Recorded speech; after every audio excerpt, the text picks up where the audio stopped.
تفسیر القرآن آج کا سبق سورہ ابراہیم آیت نمبر 19 سے 22 تک۔ اعوذ باللہ من الشیطان الرجیم، بسم اللہ الرحمن الرحیم۔ الم تر ان اللہ خلق السماوات والارض بالحق ان یشأ یذہبکم ویأت بخلق جدید وما ذلك على الله بعزيز وبرزوا لله جميعا فقال الضعفاء للذين استكبروا إنا كنا لكم تبعا فهل أنتم مغنون عنا من عذاب الله من شيء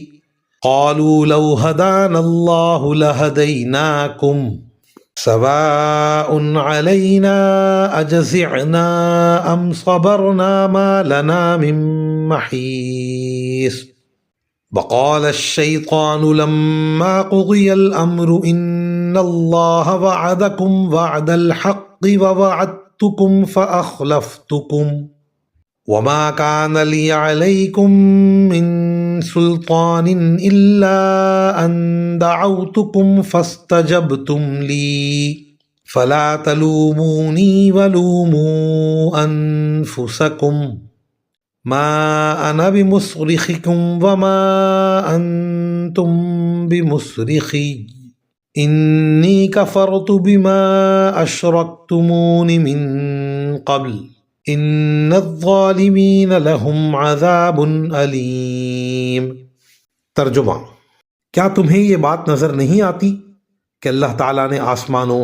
اور زمین کو برحق مقصد سے پیدا کیا ہے؟ اگر وہ چاہے تو تم سب کو فنا کر دے اور ایک نئی مخلوق وجود میں لے آئے، اور یہ بات اللہ کے لیے کچھ بھی مشکل نہیں ہے، اور یہ سب لوگ اللہ کے آگے پیش ہوں گے۔ پھر جو لوگ دنیا میں کمزور تھے وہ بڑائی بگھارنے والوں سے کہیں گے کہ ہم تو تمہارے پیچھے چلنے والے لوگ تھے، تو کیا اب تم ہمیں اللہ کے عذاب سے کچھ بچا لو گے؟ وہ کہیں گے اگر اللہ نے ہمیں ہدایت دی ہوتی تو ہم بھی تمہیں ہدایت دے دیتے، چاہے ہم چیخیں چلائیں یا صبر کریں، دونوں صورتیں ہمارے لیے برابر ہیں، ہمارے لیے چھٹکارے کا کوئی راستہ نہیں۔ اور جب ہر بات کا فیصلہ ہو جائے گا تو شیطان اپنے ماننے والوں سے کہے گا، حقیقت یہ ہے کہ اللہ نے تم سے سچا وعدہ کیا تھا اور میں نے تم سے وعدہ کیا تو اس کی خلاف ورزی کی، اور مجھے تم پر اس سے زیادہ کوئی اختیار حاصل نہیں تھا کہ میں نے تمہیں اللہ کی نافرمانی کی دعوت دی تو تم نے میری وہ بات مان لی، لہٰذا اب مجھے ملامت نہ کرو بلکہ خود اپنے آپ کو ملامت کرو۔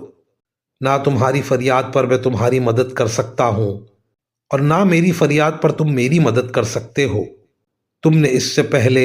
مجھے اللہ کا جو شریک مان لیا تھا، آج میں نے اس کا انکار کر دیا ہے۔ جن لوگوں نے یہ ظلم کیا تھا ان کے حصے میں تو اب دردناک عذاب ہے۔ ان آیات میں آخرت کی زندگی کا ضروری ہونا بیان فرمایا گیا ہے، اور اس پہ کافروں کا جو شبہ ہوتا ہے اس کا جواب بھی دیا گیا۔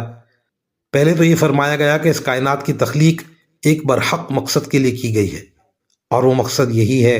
کہ اللہ تعالیٰ کے فرما برداروں کو انعام دیا جائے اور نافرمانوں اور ظالم کو سزا ملے۔ اگر آخرت کی زندگی نہ ہوتی تو نیک اور بد سب برابر ہو جاتے، لہٰذا انصاف کا تقاضا یہ ہے کہ اس دنیا کے بعد ایک دوسری زندگی ہو جس میں ہر انسان کو اس کے مناسب بدلہ دیا جا سکے۔ رہا کافروں کا یہ اعتراض کہ مر کر مٹی میں مل جانے کے بعد انسان کس طرح دوبارہ زندہ ہوں گے، تو اس کا جواب اگلے جملے میں یہ دیا گیا کہ اللہ تعالیٰ کی قدرت میں تو یہ بھی ہے کہ تم سب کو فنا کر کے ایک نئی مخلوق پیدا کر دے، اور ظاہر ہے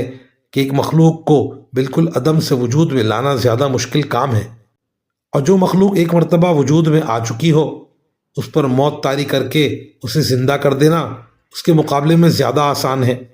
جب اللہ تعالیٰ پہلے مشکل کام پر قادر ہے تو اسے دوسرے کام کی تو یقیناً قدرت رکھتا ہے۔ وآخر دعوانا ان الحمد للہ رب العالمین۔